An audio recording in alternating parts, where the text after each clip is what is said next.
Welcome to the Long Thread podcast about spinning, stitching, and weaving by hand. The podcast is presented by Long Thread Media, publishers of Spin-Off, Handwoven, PieceWork, and Little Looms magazines. Find us online at longthreadmedia.com.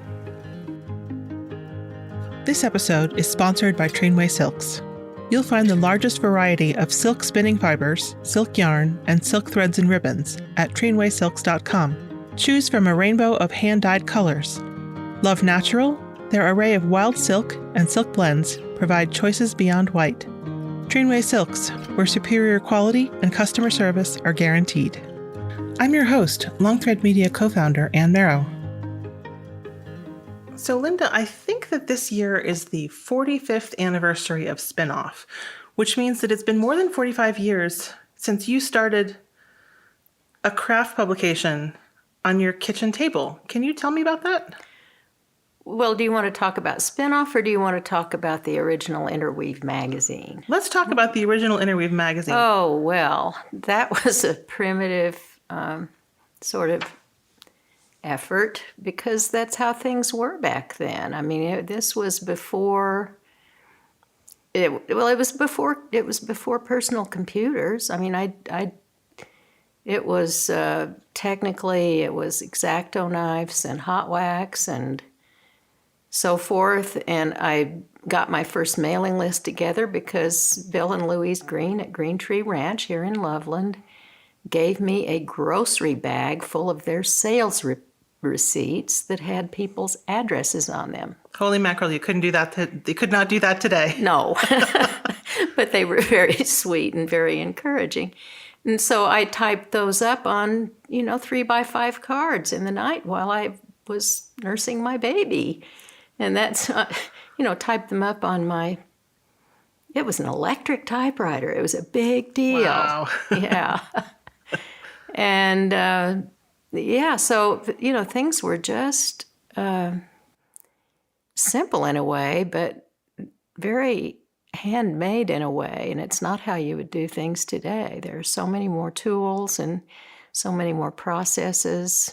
But it was really fun, just really fun. So before it was first of all, I'm not sure that a lot of people realize that Interweave was a magazine. Before it was a company, it was a magazine. It was a magazine. Yeah, and that's all I had thought it would be, was just this little magazine. And it was originally pitched toward just the mountains and plains states. And in fact, that was on the original masthead was Interweave, Mountains and Plains. I don't remember what it was, but something about mountains and plains. And it just kind of spread organically really quickly because there were a lot of people out there who wanted to read about weaving and spinning and such. So before it was a magazine, it was an idea. And what made you think that this was something that, when you had a baby, what made you think, okay, I'm gonna start a publication? Because, let's see, how can I answer that? Because I loved my baby, but I was not a helicopter mother. Okay. Yep. I needed something else. I had been teaching full time, and I really enjoyed that, and I missed having that kind of engagement. And so I needed something I could do at home and, do in between kids and whatnot. And just seemed like fun. And it was. It was a ton of fun. So how did you put together your first issue? Like, how did you decide what was going to be in it? Did you write most of it? Yeah, you're asking me to remember something really old. Sorry. I don't even know what was in it. No, I know this. The baby who started the whole mess was 9 months old, and he weaned himself. And so I was freer, and I just got in my car and drove to Santa Fe and interviewed with my camera and my notebook and pencil, and I interviewed a Hopi craftswoman, Ramona Sakiestawa, who's wonderful, still is, and an elderly woman named Mary Davis who ran a craft school in Santa Fe, and maybe some others I don't remember. And I wrote those up and took my little pictures and did my little black and white darkroom work in the laundry room at night after everybody went to bed. And You developed the photos yourself? I did.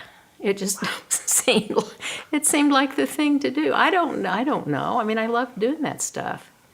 So it was a very primitive homemade publication, and I did it because I wanted to, and it did find an audience very quickly. So that's how that went. And I guess that it's one thing to put out one publication, to put out one issue, or even two, but to have it be a going concern. And what made it take on momentum, do you think? Well, I think it was just the response. I mean, the first issue, I just sent it out for free to a couple of thousand people. And, as opposed to doing any kind of direct mail or anything like that, I just sent them. And it was just 24 pages. It was sort of a sample. And I sent it to them and said, if you want more of this, send me $6. And a lot of people sent me $6. And, the thing is, you get yourself backed into a corner that way. It's like you have to make deadlines and you have to produce whatever because people are counting on it. And so it really had a life of its own very quickly. And so, yeah, I kept doing it. Seems like from then on it was kind of, were you running it or was it running you? Well, it's interesting. It was only quarterly. I think that's right. Yeah, it was only quarterly, so it was 4 times a year. And it was nowhere near a full-time job. I mean, I had 3 kids. We had a mini farm. We were milking goats and, butchering chickens and all that. And so it fit in. It fit. It worked. Yeah. And that farm was the reason for one of the things we still get to work with today, which is the peculiar publication schedule of Handwoven. I found an early issue that said, we'll do 5 issues a year. We're going to take July and August off for the garden. Well, that was just a joke because somehow, because we'd started publishing books by then and there were those, and then we'd started spin-off by then, and then we'd started, I don't know what all we were doing. Just a lot of stuff. So no, there was no time off, but it was a nice idea. Yeah. The funny thing is that at this point, the gap comes sometime in February, I think. Right. Happy Valentine's Day. Yeah. Take a weekend off. Yeah. So you started this as an English teacher and a journalist and a weaver and a spinner. Do you think that all of those things are still part of you, or do you think that one of them has become more you than the rest? Well, I think the publishing part is really, I love to spin and weave and knit and do all that, and I still do that, and I used to do it obsessively, but it's really the communications part. It's the publishing, for me, even though this is old-fashioned, it's print communication that I really, really love. I love making print magazines and books.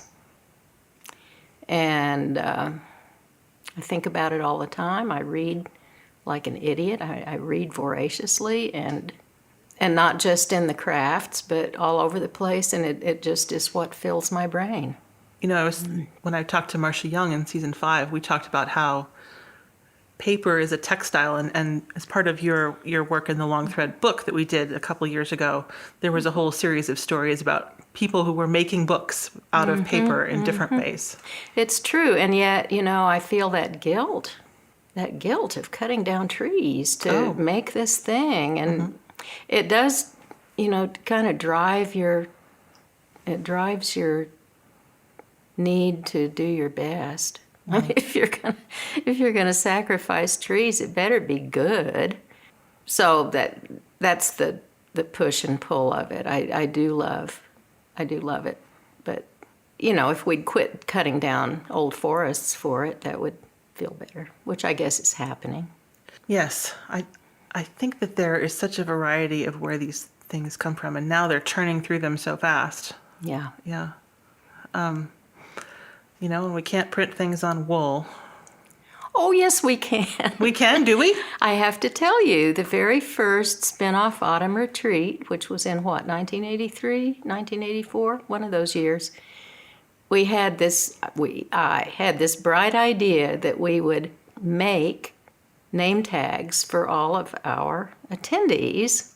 And we would do this by making little felted, name tags and put their names on them in yarn. How many people were there? Well, there were, 90 people or something. We would do it at, over lunch hours at work, and we would just make felt, and everybody had a ball. But we only did it the one time. I bet. Yeah. It reminds me, once upon a time, we used to have these core values, and one of them was, that's so crazy, it just might work. And it sounds like that's kind of been part of it from the very beginning. Oh, I think so, Yeah, I mean, here we were way outside of any conventional publishing, what would you call it, we weren't in New York, we weren't in Chicago, we weren't even in Denver. We were in Larimer County, and we could do whatever we wanted to. So that really opened it up. Yeah. It seems like that was, New York, is a hub of publishing, but at that point especially, northern Colorado was a really rich place for textiles. It was, yeah, and not just northern Colorado, the whole state of Colorado, the whole, Colorado, New Mexico, Arizona. It was, even Wyoming, although there weren't many people up there, there were a lot of sheep. There was a lot of craft activity happening. Well, and there was, Schacht Spindle has just had their 50th anniversary, so they had been here for a little while. I'm not sure people realize that Halcyon Yarns, which has been a staple in Bath, Maine for a long time, used to be here. Oh, it was. They were a major advertiser in the first issue of Handwoven. It's their little daughter who is in their ad, and now she's grown up and running the company. And there were a lot of businesses. There were loom manufacturers. There were some great looms made here that are no more. I mean, Schacht is the major loom manufacturer in this region now. But there were a lot of good loom manufacturers and wheel manufacturers. Just a lot going on. And it was very, it was a back to the land culture. There was a pretty strong element of that in the Rocky Mountains. And I think it drove that a lot. But at some point, you started bringing those sorts of people to you. There were people who moved to Colorado. Well, okay, I moved to Colorado to work for you. Well, that's a good question. I'm going to turn that one around on you. Why did you do that? Well, I needed a job, but it seemed like what you folks were doing was making the best. I was a book editor at that point, and I've said that I'm really good at making my hobby into my job. And so I love to read, so I became a book editor. And then I learned to knit, so I became a knitting book editor. And so I moved out here because, the knitting books that, were coming out of Interweave were, I thought, some of the best. Oh, they were. And you put out some great knitting books in your time as the knitting editor. Well, I worked with Ann Budd, which, boy, you could hardly learn from somebody better than that. This is true. And I came out thinking that I knew a lot, and I went home. I think for the first year, I would drive home every day and think, I'm as dumb as a brick. I don't know anything. Well, I think the project, the book that we threw at you as soon as you walked in the door was really hard, if I'm remembering correctly. I think so too. I think it was, and now of course I would do it completely differently, but there were a lot of words, and I was good at words. I didn't really quite understand how to put together a picture book yet, but I understood how to put together words. And I think that there's that sweet spot of knowing a little bit, but not too much. Yeah. And I knew enough to kind of make the book happen, but I didn't know enough to sort of think about it like somebody who didn't know what she was doing. Well, that's the tricky part of being an editor, is you have to be kind of ignorant, but kind of really knowledgeable, and you have to be sort of invisible, too. Don't you think? I used to say that I was channeling my inner idiot as a service to the reader, and people were kind enough not to point out that I didn't have to dig very far. Yeah, no, it's an interesting job. I love it. Yep. Love it.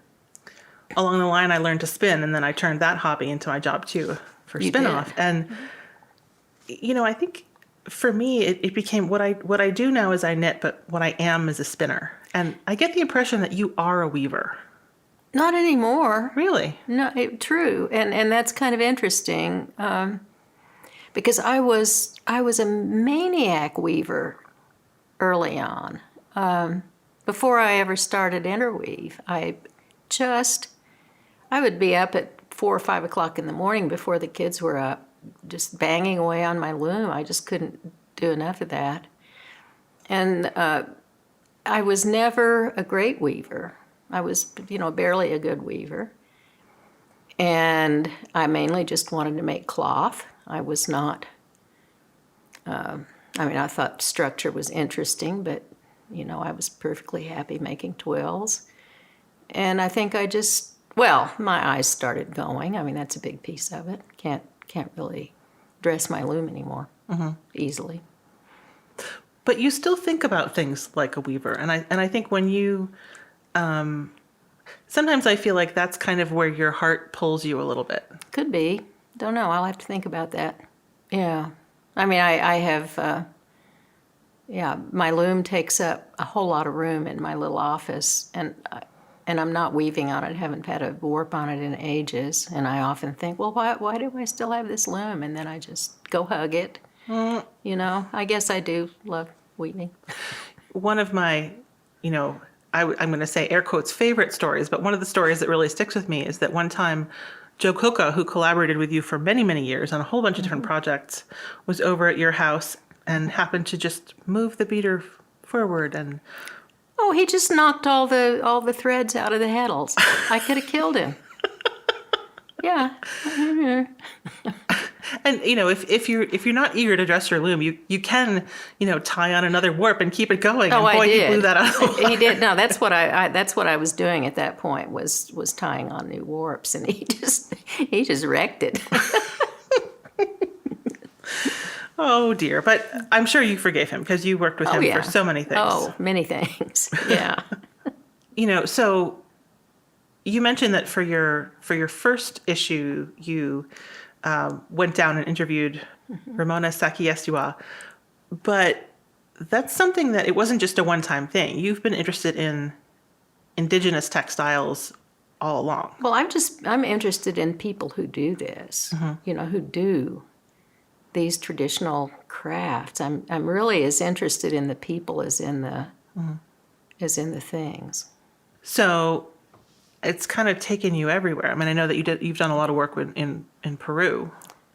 Yeah, a lot in Peru, and that just grew into, Guatemala and Chiapas and Laos and Morocco and Afghanistan, and it just, it has taken me places that I would never have anticipated, and it's been really thrilling to meet craftspeople all over the world.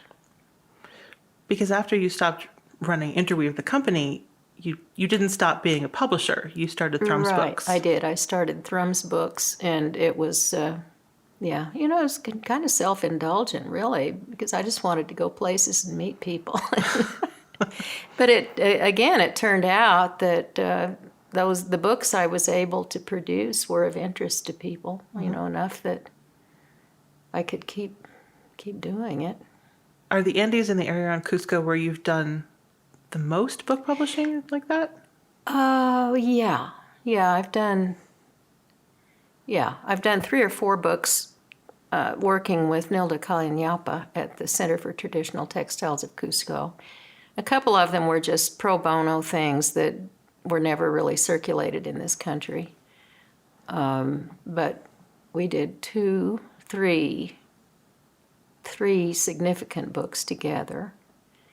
And so, working in these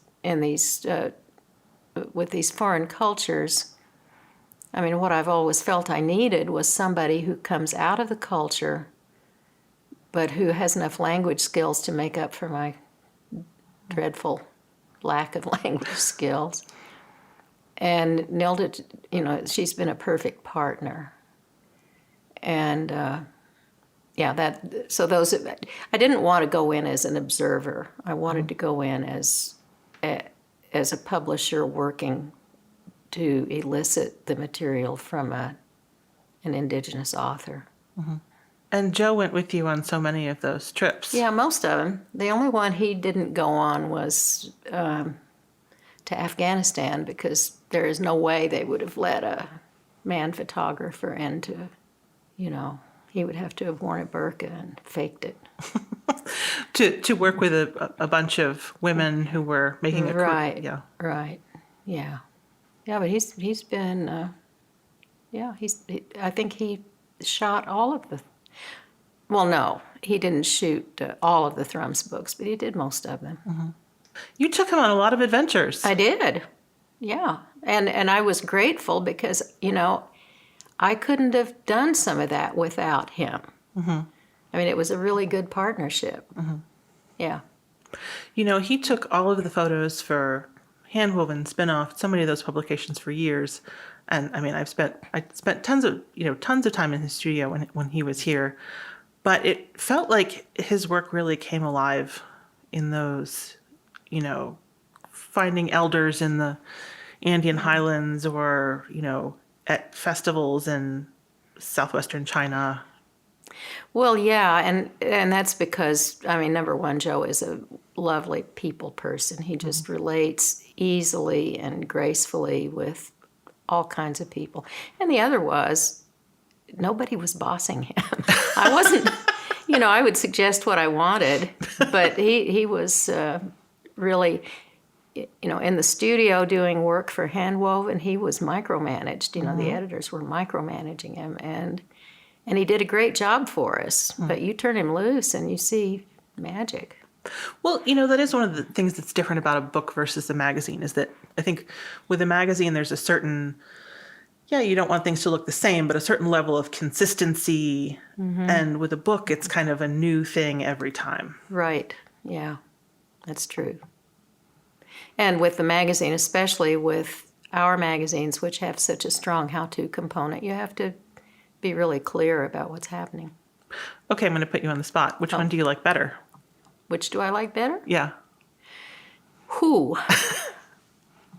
Well, I love books. That's okay. What I loved doing both. During all the years I did both, I liked the fact with the magazine you always had a second chance. Mm-hmm. There would always be the next issue where you could try something different or improve, and that was good. But with a book, you're making a fixed entity that needs to stand on its own forever. And that's a different kind of creative challenge. There is still something so meaningful to people about having a book, having their name on a book, having their work in a book. Yeah, that's true. And as an editor, don't you feel, you're kind of like the ghost in the machine in so many of them? Yes, and that is one of the reasons that I kind of came to like magazines better. Really? When I was editing books, I had to convince the author that it was their idea. And when I became the editor of magazines, I could say, no, we're going to do it this way. It's true. Yeah, it's true. But as a book, as a book editor, you really have to. You do a lot of channeling of people and rewriting of people, because often our authors, while they would be superb craftspeople, they wouldn't be writers, really. But you needed to make them sound good, and you needed them to feel like they had done it. And that's tricky. Well, and I think as a book editor, you have a kind of a relationship with your writers that you don't so much as a magazine editor, that you really, it's a partnership. It truly, truly is. And it's the same with magazine contributors that you work with repeatedly. I think about that a lot. I mean, there are people that I've worked with, many, many people that I literally love. Yeah, there's not quite the same emotional journey. You don't feel like you've just, when the first copy lands, it's different. Yeah, it is different. Yeah. Yeah, because in a way you've come back to magazines, but we also have snuck a couple books in there too. Tried to. We've done 2 so far. I know. Yeah. I know, and I really loved working on both of them. It was, both very different. The Long Thread, it seemed like, was a lot of just ideas that, I think that was a very Linda-driven book. It was a lot of ideas that you wanted to explore. Well, yeah, I mean, basically, I just wanted to make this nice little thing to give our readers. This was at the very beginning of Long Thread Media. We had just started, and one of the first things I wanted to do was just make some nice little thing. Yes. That would be unexpected and appreciated, and yeah, it was a kick. I really, really enjoyed doing it. And then we did Nature's Colorways together. We did. Although that was really, I worked on it, but that was still your baby. You worked on it a lot. Yeah. I would say it was pretty much a joint effort. Yeah. And it was interesting to me because we don't see things the same way, you and I. We don't. We have different directions of interest and different aesthetics. And somehow, I think we put together something that sticks together very nicely. I loved it. It was a frequent reminder not to be held back by what I currently thought was doable or wise. To dream a little bigger. Yeah. I think that you often ask, wouldn't it be cool? Or somebody that I know used to think, I bet I could pull that off. It might be a stretch. I bet I could pull that off. Yeah. Yeah, I think of that all the time. Yeah? Well, you have pulled off a couple of things, yeah. Yes. As are you. Yeah, since you have, taken the leadership of Long Thread Media. I mean, look at how that's gone. Wow. It's pretty exciting. It is exciting. It's a learning experience. It's just, I love it. It's good to get to work with people that you believe in, who also, believe in the mission. I always say I believe in the mission, which, might be a little bit too high toned, but I think it's true. I believe in what we're trying to do and what we can accomplish. And it shows. Yeah. Thank you so much for sitting down with me, Linda, and I can't wait to see what we work on next. I feel exactly the same, Anne. This has been a pleasure. Thanks to Thrums Silks for sponsoring this episode. Thank you for listening to the Long Thread podcast. If you've enjoyed this episode, please rate the show and leave us a comment on Apple Podcasts or your favorite podcast platform. Thanks again.